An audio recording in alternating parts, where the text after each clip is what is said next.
Có nguy hiểm.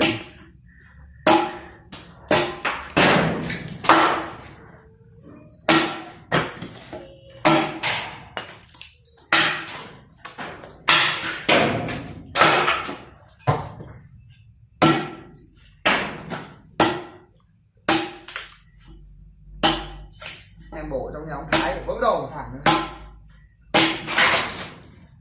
Vào đi dạo dạo xung quanh xưởng phát một cái thầu 4 mũi.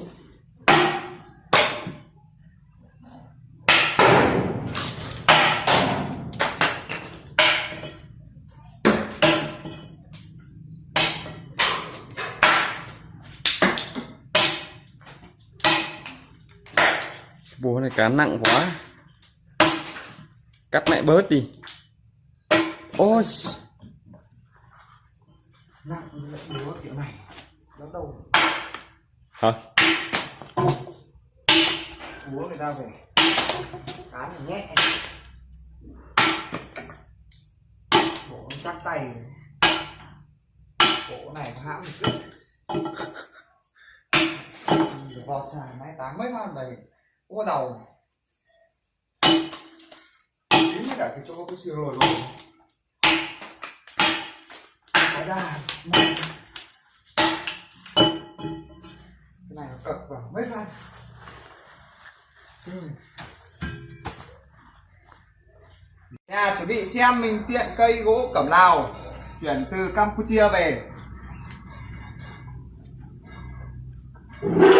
Nó quá nặng. Ôi Hai hộ. cháy hết rồi.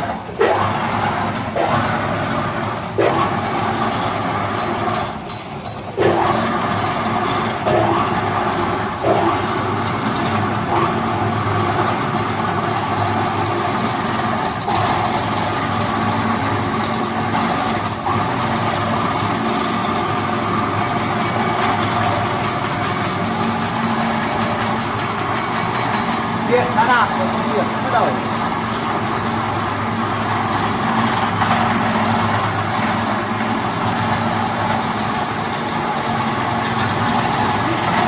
Cũng đéo to mấy đâu.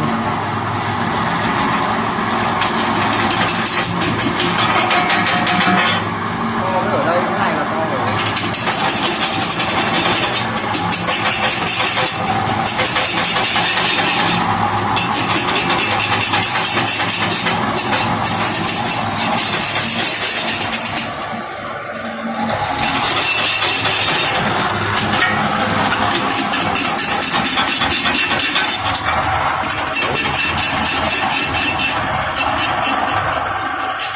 Tao ăn một nửa nhẹ trước.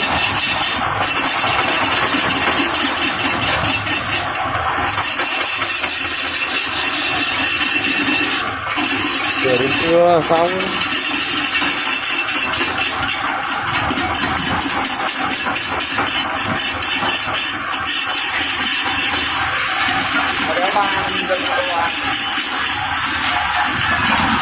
Lắp chéo rãnh đi.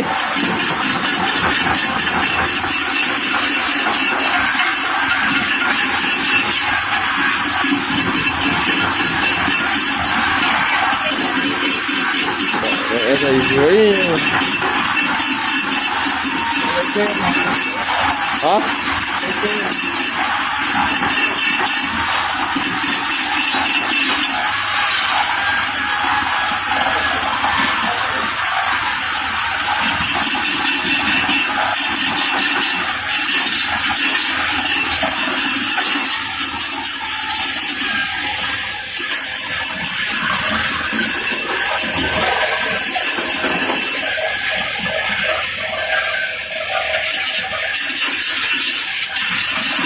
Củ cào luôn.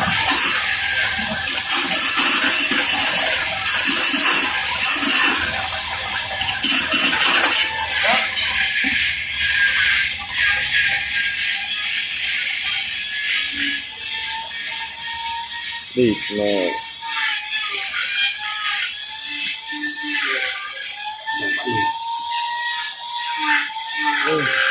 Trong cái gì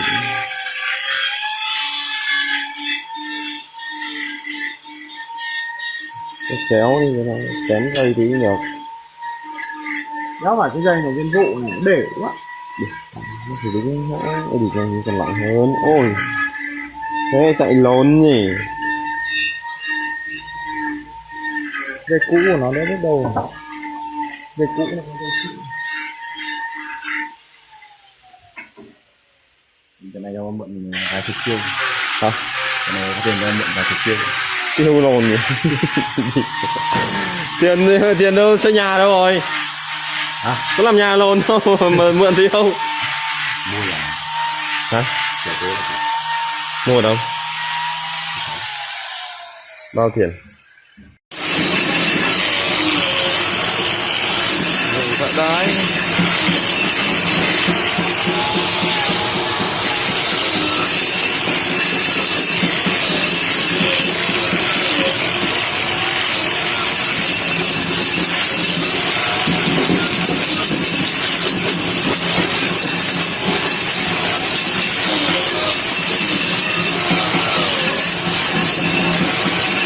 Cắt kéo quá.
đéo một quay của này 300.000. Dạ.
Cái rau đấy khéo mài mỏng nhưng khéo lại ngọt đấy nhỉ.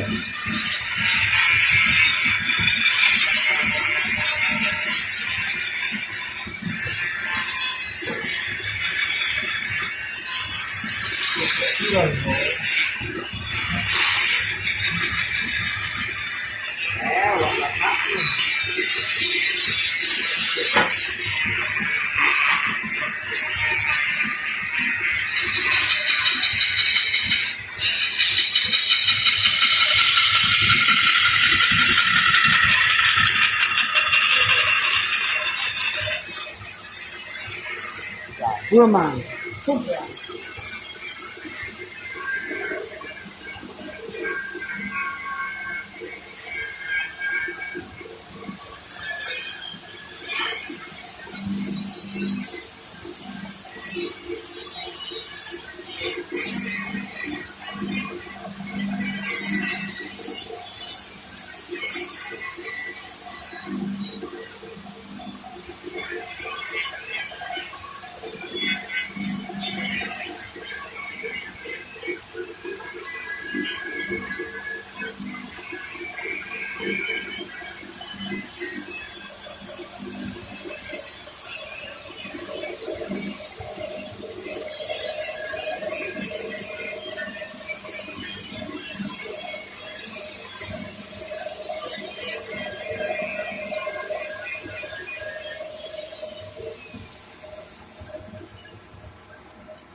Thử dừng hình phát nào.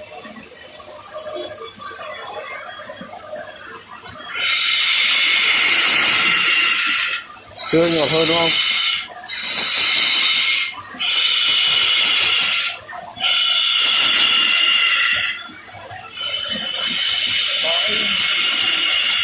Ừ.